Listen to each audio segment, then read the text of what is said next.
MLA এটা পদের নাম। अब আপনার এলাকার যে এমএলএ আছে তার নাম হবে মুআজ্জাজ জামানি কেরাম।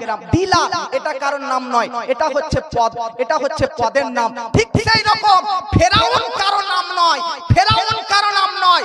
ওই যুগে যে এই রাজার সিংহাসনে, রাজ সিংহাসনে, তখনকার যুগে মিশরের সিংহাসনে যে বসতো, মিশরের যে বাদশা হতো, তাকে পদবী আকারে সেই পদে তাকে ফেরাউন বলা হতো। কথা বুঝতে পেরেছেন? ফেরাউন কারো নাম নয়। অতএব ফেরাউন বলে আমরা জানি এক বিশাল বড় ফেরাউন, যে নিজেকে খোদা বলে দাবি করেছিল, যে নিজেকে আল্লাহ বলে দাবি করেছিল, যে নিজেকে খোদা বলে স্বীকার করেছিল, সে ফেরাউনকে আমরা চিনি। তবে শুধু সেই ফেরাউন নাই, পৃথিবীতে আরো ফেরাউন আছে। আচ্ছা বলেন তো, পিএম কি একটাই না? এই পিএম এর আগে আরো হাজারো পিএম এসেছিল, এসেছিল কি আসেনি? এই পিএম এর আগে হাজারো পিএম এসেছিল না? এখন ইতিহাসের পাতায় যদি শুধু পিএম বলে লেখা যায় যে পিএম খুবই খারাপ ব্যক্তি ছিল, তাহলে এটা ভুল হবে। কেন? কারণ পিএম বলতে শুধু একজনকে বোঝায় না, যতজন ওই পদে থাকে সকলকে বোঝায়। এখন পিএম এর পর যদি কারো নাম যুক্ত করে দেওয়া হয়, তখন বলা হবে সেই ব্যক্তি। অতএব মুআজ্জাজ আমি আপনাদেরকে বলতে চাই, ফেরাউন একটা পদের নাম। এই ফেরাউন বলে ভালো মানুষও আছে, কারণ ওই পদটাতে ভালো মানুষও থেকেছে, খারাপ মানুষও থেকেছে। একজন ব্যক্তি খারাপ করেছে, তাই সবার রেকর্ড, সবার বদনাম হচ্ছে। মনে রাখবেন মুআজ্জাজ, কিন্তু আপনারা সুশিক্ষিত মানুষ, জ্ঞানী গুণী মানুষ, পণ্ডিত মানুষ, মনে রাখবেন মুসা নবীর যুগে যে নিজেকে খোদা বলে দাবি করেছিল, সেই ফেরাউনের নাম কি? তার নাম হচ্ছে ওয়ালিদ, আর তার বাপের নাম হচ্ছে মুসা। বুঝতে পারলেন বাবাজি? মিল্লাত ইসলামিয়া এবার আপনাদেরকে জানতে হবে। এই বেরাদার মুসা নবীর যুগের ফেরাউনের কথা বলতেছি। মুসা নবীর যুগের ফেরাউন, তার নাম হচ্ছে ওয়ালিদ, পিতার নাম হচ্ছে মুসাহাব। জানেন বাবাজি, আপনারা কি কখনো শুনেছেন এই ফেরাউন আমার মুসা নবীর প্রতি বহুত অত্যাচার করত, বহুত অন্যায় করত, বহু প্রতারণা করত। বেরাদার ফেরাউন নিজেকে খোদা বলে দাবি করত। আল্লাহর কোরআনের মধ্যে লিপিবদ্ধ রয়েছে, ফেরাউন যেটা বলতো সেটা আল্লাহ পাক কোরআনের মধ্যে লিখেছে, আনা রাব্বুকুমুল আলা। অর্থাৎ ফেরাউন নিজেকে সর্বশ্রেষ্ঠ খোদা বলে জানতো, সবচাইতে উচ্চ বলে জানতো, সবচাইতে মহান বলে দাবি করত। বাবাজি, নিজেকে সর্বদা খোদা বলে ফেরাউন দাবি করে এসেছে। মনে রাখবেন বাবাজি, পৃথিবীর মধ্যে মানুষের হেদায়েতের জন্য, পৃথিবীর মধ্যে মানুষকে সুপথে পরিচালিত করার জন্য, পৃথিবীর মধ্যে আপনাদের আমাদের সকলকে বেরাদার সঠিক পথের পথিকে বানানোর জন্য, পৃথিবীর মধ্যে জাহান্নামের পথ থেকে টেনে এনে মানুষ জান্নাতি বানানোর জন্য আল্লাহ পাক যুগে যুগে এক একজন নবীকে পৃথিবীর মধ্যে প্রেরণ করেছে। আল্লাহ পাক কোরআনের মধ্যে বলেছে, সাত সাত জায়গাতে, এক দুই জায়গায় নয়, সাত সাত জায়গাতে। আমি একটা আয়াত আপনাদেরকে পরিবেশন করে শোনাচ্ছি। আল্লাহ পাক বলতেছে, ইয়াতলু আলাইহিম আয়াতিকা ওয়া ইউআল্লিমুহুমুল কিতাবা ওয়াল হিকমা ইউযাক্কিহিম। এ জগৎবাসী, পৃথিবীর মধ্যে প্রেরণ করলাম নবীগণদেরকে শিক্ষা দেওয়ার জন্য, কোরআনের আয়াত পরিবেশন করার জন্য, শরীয়তকে প্রচার করার জন্য, আল্লাহর একত্ববাদকে প্রচার করার জন্য, এক কথাতে জান্নাতের সুসংবাদ দেওয়ার জন্য এবং জাহান্নামের বিষয়ে ভয় দেখাইয়া তাদেরকে জান্নাতি বানানোর জন্য। কখনো আমি আদমকে প্রেরণ করেছি, কখনো আমি নূহ নবীকে প্রেরণ করেছি, কখনো আমি ঈসা মুসাকে প্রেরণ করেছি, কখনো ইব্রাহিম ইসমাইলকে প্রেরণ করেছি। কিন্তু জগৎবাসী সর্বশেষে, সবার শেষে, সব নবীদের সরদার করে নবী মুহাম্মদুর রাসূলুল্লাহকে প্রেরণ করেছি। নবীদেরকে পৃথিবীতে কেন প্রেরণ করা হয়েছে? আল্লাহ নিজেই বলতেছে, ইয়াতলু আলাইহিম আয়াতিকা ওয়া ইউআল্লিমুহুমুল কিতাবা ওয়াল হিকমা ইউযাক্কিহিম। আল্লাহ পাক বলতেছে নবীদেরকে শিক্ষা দেওয়ার জন্য প্রেরণ করা হয়েছে। আচ্ছা বলেন তো, আপনার এলাকাতে এই মাদ্রাসাতে হযরত মুফতি আসাদুল্লাহ সাহেব মাদ্রাসার ছাত্রদেরকে শিক্ষা দিচ্ছে, তো যে শিক্ষা দেয় তাকে বাংলা ভাষায় শিক্ষক বলে কি বলে না? ইংরেজিতে টিচার বলে কি বলে না? আর যে শিক্ষা প্রাপ্ত, যে শিক্ষা গ্রহণ করে, যে শিক্ষা একসেপ্ট করো, তাকে বাংলা ভাষাতে ছাত্র বলা হয়, আর ইংরেজিতে বলা হয় স্টুডেন্ট। তবে মনে রাখবেন, যে শিক্ষাদাতা বাংলাতে শিক্ষক, ইংরেজিতে টিচার, কিন্তু আরবিতে বলা হয় মুআল্লিম। আর যারা ছাত্র তাদেরকে ইংরেজিতে স্টুডেন্ট, আরবিতে বলা হয় মুতাআল্লিম। তাহলে ভাবুন মুসলমান, আল্লাহ পাক কোরআনের মধ্যে বলতেছে নবীকে, মুহাম্মদকে পৃথিবীর মধ্যে প্রেরণ করেছি শিক্ষা দেওয়ার জন্য, জ্ঞান বিজ্ঞান প্রচার করার জন্য, বিধি বিধান দেওয়ার জন্য, শিক্ষা দীক্ষা দেওয়ার জন্য।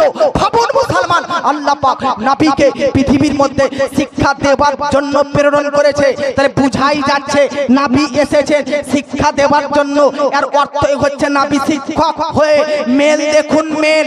আল্লাহ বলতেছে নবীকে শিক্ষা দেওয়ার জন্য প্রেরণ করেছে, আর নবী বলতেছে ইন্নী বুইস্তু মুআল্লিমান, আমি নবী শিক্ষক হয়ে পৃথিবীর মধ্যে এসেছি।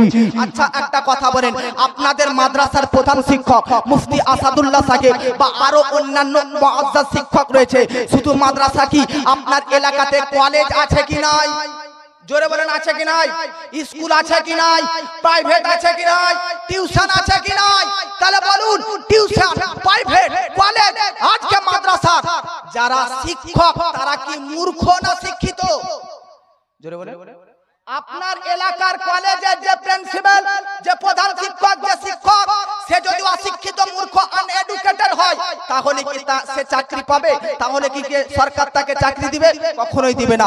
শিক্ষিত বলে চাকরি পেয়েছে, অধিক শিক্ষিত বলে প্রধান শিক্ষক হয়েছে, দ্বিগুণ শিক্ষিত বলে আজকে প্রফেসর হয়েছে।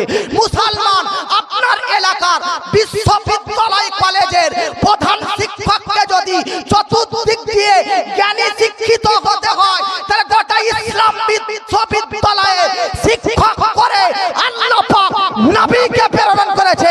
তাহলে একবার ভাবুন নবী কত শিক্ষিত হতে পারে। জোরে বলেন সুবহানাল্লাহ। কথাটা কেন বললাম?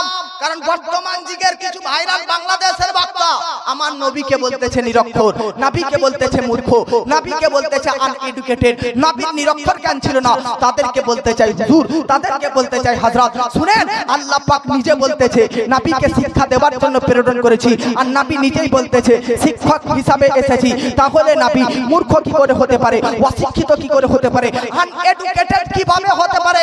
শুনেন মুআজ্জাজ, এটা বাস্তব কথা, এটা ঠিক কথা, এটা আমরাও মানি, এটা আমরাও জানি যে নবী আমার পৃথিবীর মধ্যে কোন মাদ্রাসাতে পড়েনি, কোন কলেজে পড়েনি, কোন স্কুলে পড়েনি, আর পৃথিবীর মধ্যে কোন শিক্ষকের কাছ থেকে শিক্ষাও গ্রহণ করেনি।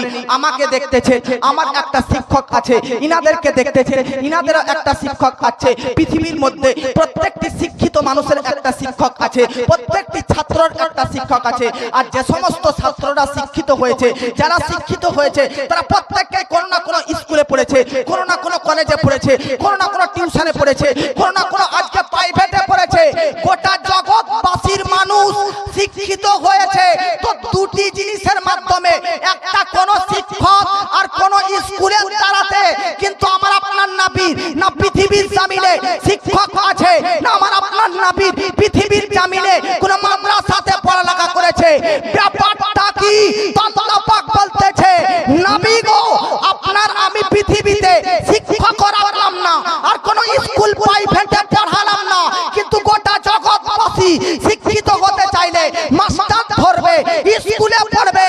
আরে নবী আপনার শিক্ষক রাখলাম না, স্কুল রাখলাম না, গোটা জগৎবাসীর শিক্ষক রাখলাম, স্কুলও রাখলাম, তাতে আপনি আর উম্মতের মধ্যে যেন পার্থক্য হয়ে যায়, আপনি আর মুসলমানদের মধ্যে যেন ডিফারেন্স হয়ে যায়, আপনি আর আপনি উম্মতের মধ্যে তফাৎ হয়ে যায়। আরে উম্মত কাকে বলে?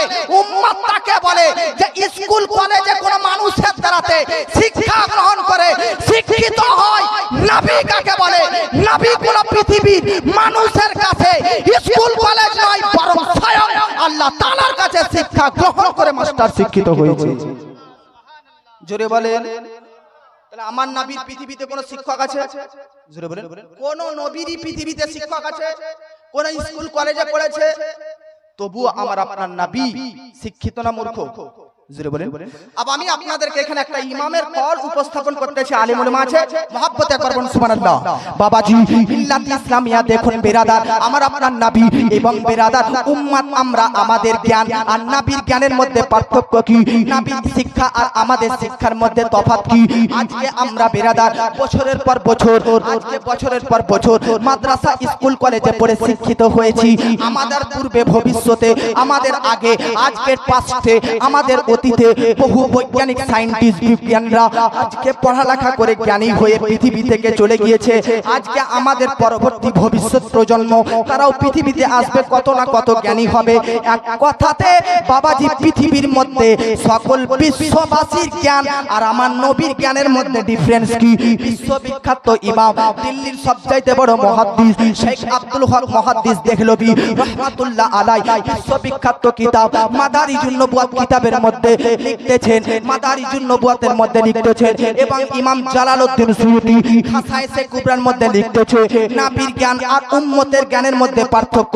দুইজন প্রবীণ আলিম, দুইজন বিখ্যাত ব্যাখ্যাকারী দুটি উদাহরণ দিয়েছে, আপনাদেরকে আমি বোঝাতে চাই। পৃথিবীবাসীরা রে শেখ আব্দুল হক মুহাদ্দিস দেহলভী বলতেছে হযরতে আদম নবী থেকে কিয়ামত পর্যন্ত, অর্থাৎ পৃথিবীর স্টার্ট থেকে এন্ড পর্যন্ত, পৃথিবীর শুরু থেকে শেষ পর্যন্ত সমস্ত মানব জাতির জ্ঞানকে যদি, সমগ্র বান্দাবাসীর যদি জ্ঞানকে, সমগ্র মানুষের জ্ঞানকে, বিদ্যাকে, শিক্ষাকে, দীক্ষাকে যদি 100 ভাগে ভাগ করা হয় তাহলে 99 ভাগ আমার নবীর মধ্যে আর 1 ভাগ জ্ঞান গোটা সৃষ্টি জগতের মানব জাতিকে দেওয়া হয়েছে।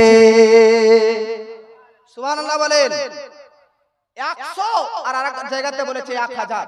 1000 জ্ঞানে যদি ভাগ করা হয় গোটা পৃথিবীর শুরু থেকে শেষ পর্যন্ত সব শিক্ষা দীক্ষা জ্ঞানে, তাহলে 999 ভাগ আমার নবীর মধ্যে পাবেন, আর 1 ভাগ গোটা সৃষ্টি জগৎ আমরা আপনারা সকল বৈজ্ঞানিক সায়েন্টিস্ট, ডাক্তার, মাস্টার, প্রফেসর, ইঞ্জিনিয়ারদেরকে আল্লাহ দান করেছে। সুবহানাল্লাহ।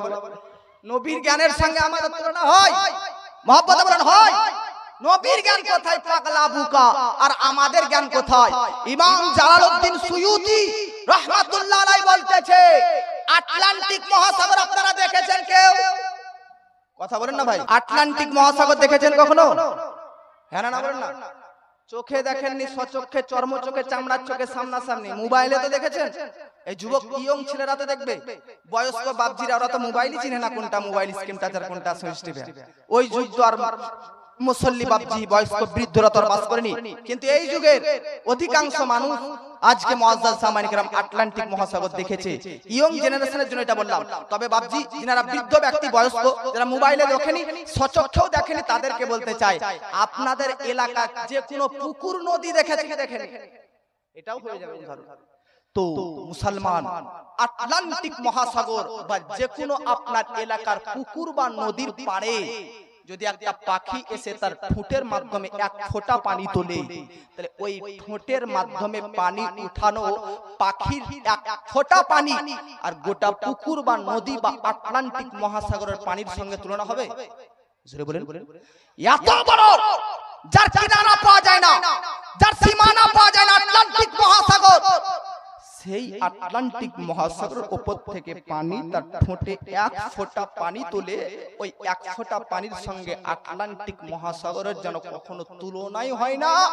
জগৎবাসী গোটা আটলান্টিক মহাসাগরের পানির ন্যায় জ্ঞান ও বিজ্ঞান আল্লাহ আমার আপনার নবীকে দান করেছেন, আর পাখির ঠোঁটে তোলা ফোঁটার ন্যায় গোটা সৃষ্টি জগৎকে আল্লাহ জ্ঞান ও বিজ্ঞান দান করেছে। জোরে বলেন। তাহলে মুসলমান, এটা হচ্ছে নবীর জ্ঞান আর উম্মতের জ্ঞান। একই উদাহরণকে আল্লাহ আর নবীর জ্ঞানের মধ্যে পার্থক্য করে দিয়েছে। যেমন উম্মতের জ্ঞান পাখির ঠোঁটের ফোঁটার ন্যায় আর আটলান্টিক মহাসাগরের ন্যায় নবীর জ্ঞান, তেমন আল্লাহর জ্ঞান আটলান্টিক সাগরের ন্যায় আর পাখির ঠোঁটের ন্যায় হচ্ছে আমার আপনার নবী মুস্তাফার জ্ঞান। জোরে বলেন। তাহলে মুসলমান, আল্লাহ আল্লাহ আর নবী নবী, আল্লাহর সঙ্গে নবীর তুলনা হয় না, আর নবীর সঙ্গে উম্মতের তুলনা হয়। আল্লাহ এক, যার দ্বিতীয় নেই, আমার নবী দ্বিতীয়, যার তৃতীয় ব্যক্তি কেউ নেই। জোরে বলে বাবাজি মিল্লাত ইসলামিয়া। তাহলে বেরাদার মিল্লাত ইসলামিয়া, আমি বলতে চাই আজকে বর্তমান যুগে যে সমস্ত ব্যক্তিরা নবীকে অশিক্ষিত বলে, নবীকে মূর্খ বলে, নবীকে আনএডুকেটেড বলে, এতেও আপনারা ঘাবড়াবেন না, কেউ মুআজ্জাজ ঘাবড়াবেন না। আমি আপনাদেরকে বলতে চাই এরা কারা, যারা নবীকে অশিক্ষিত নিরক্ষর বলে। আজ থেকে 1400 বছর পূর্বে, আজ থেকে 1400 বছর পূর্বে নবী মুস্তাফার যুগে আরবের কাফেররা, আরবের বেধর্মীরা, আরবের মুশরিকিনরা, আরবের মুনাফিকিনরা, আরবের বেধর্মীরা, নবীর শত্রুরা নবীকে নিয়ে কটূক্তি করতে আরম্ভ করলো, নবীকে নিয়ে বেয়াদবি করতে আরম্ভ করলো। কি কি কি কি কি কি এমন কটূক্তি আরম্ভ করলো। এ মুসলমান, আরবের কাফিররা বলতেছে প্রত্যেকটি ব্যক্তি জ্ঞানী হয়তো কোন শিক্ষকের মাধ্যমে শিক্ষা গ্রহণ করে, না হলে কোন স্কুল কলেজে পড়ে। নবী মুহাম্মদ না কোন স্কুল কলেজে পড়েছে, না কারোর কাছ থেকে শিক্ষা নিয়েছে। আরবের কাফেররা বলতেছে নিশ্চয় একে শয়তান ইলম দিয়েছে, শয়তান জ্ঞান দিয়েছে, শয়তান বিদ্যা দিয়েছে। তখন আল্লাহ পাক কয়েকটি আয়াত অবতীর্ণ করলো, যেমন 27 নম্বর পারাতে সূরা আন-নাজমের মধ্যে বলতেছে, আল্লাহ পাক বলতেছে ওয়া মা ইয়ানতিকু আনিল হাওয়া ইন হুয়া ইল্লা ওয়াহয়ু ইউহা। জোরে বলেন, মহব্বতে বলেন, আর মহব্বতে বলেন। আল্লাহ পাক বলতেছে নবী যেটা বলে তোমাদের মধ্যে ওটা নিজের পক্ষ থেকে নেয়। যা কিছু বলে আল্লাহর পক্ষ থেকে নবীর প্রতি প্রত্যাবর্তন হয়, ওহী অবতীর্ণ হয়। আমার বলা থেকে নবী তোমাদের মাঝে বলতে থাকে। জোরে বলেন। আল্লাহ পাক বলতেছে জগৎবাসী মনে রাখবেন বাবাজি, আজকে যদি আপনি আমার কলা ধরেন আর এক থাপ্পড়ে এটি একটা টান মারেন, চড় মারতে পারবেন না? মারবে কি মারবে না? মারতে পারেন কি পারেন না? বহু বক্তাকে এরকম চড়াইছে গো। এক বক্তা এক জায়গাতে আমাদের এলাকাতে মুসলমান কমিটির বিরুদ্ধে একটা স্টেজে কথা বলে দিয়েছিল। ও বক্তা নেমেছে, টাকা নাজরানা সবই দিয়েছে। ঠিক যেমন গ্রাম থেকে বাইরে গিয়েছে, 2-4টা কমিটি গ্রামের বাইরে গিয়ে ধরে পটাপট চড়াইছে। ইমামও বিশাল, বক্তাও শক্তিশালী ছিল। ও 4-5 জন কমিটিকে একসঙ্গে ধরে ঘিরে বিশাল মার। তাহলে বুঝা কি গেল? বক্তাকে মেরেছে কমিটি, বক্তাও কমিটিকে মেরেছে। ফাইসালা হলো, বিচার হলো, কিছুই হলো না। কেন? কারণ তুরা কমিটি বক্তাকে মেরেছে বলে ও বক্তা তোদেরকেও মেরেছে। তুরা কমিটি বক্তাকে যদি মারতি আর বক্তা তোদেরকে না মারতো, তাহলে বক্তার পক্ষে একটা ফাইসালা হতো। তুরা কমিটি চুপচাপ থাকতি, বক্তা যদি মারতো তাহলে তোদের পক্ষে একটা ফাইসালা হতো। তুরাও মেরেছে, ওরাও মেরেছে, তুইও মেরেছে, ওরাও মেরেছে। পুরো ডিক্লিয়ার, বাস ক্লিয়ার হয়ে গেল, ফাইসালা ডিসমিস। আর কি হবে? তাহলে মুসলমান, আপনি আমাকে গালি দিবেন, আমি আপনাকে গালি দেব, ক্লিয়ার। আপনি আমাকে মারবেন, আমি আপনাকে মারবো, জাস্ট ডিসমিস, কেস ফিনিশ, শেষ, ফাইসালা শেষ, কিছুই হবে না, কোনো ব্যাপারই নয়। আপনি আমাকে মারবেন তো আমারও শক্তি আছে আপনাকে এক থাপ্পড় মারবো, কিন্তু ফাইসালা তো তখন হবে আপনি আমাকে মারবেন আর আমি চুপচাপ থাকবো, আর আমার পাশের সভাপতি আপনাকে থাপ্পড় মারবে, উত্তর দিবে। মুসলমান ভাবুন, আপনি আমাকে গালি দেন আর আমি যদি চুপচাপ থাকি, পাশের সভাপতি সাহেব উত্তর দেয়, বিশাল কেস হয়ে যেতে পারে, বিশাল ফাইসালা হয়ে যেতে পারে।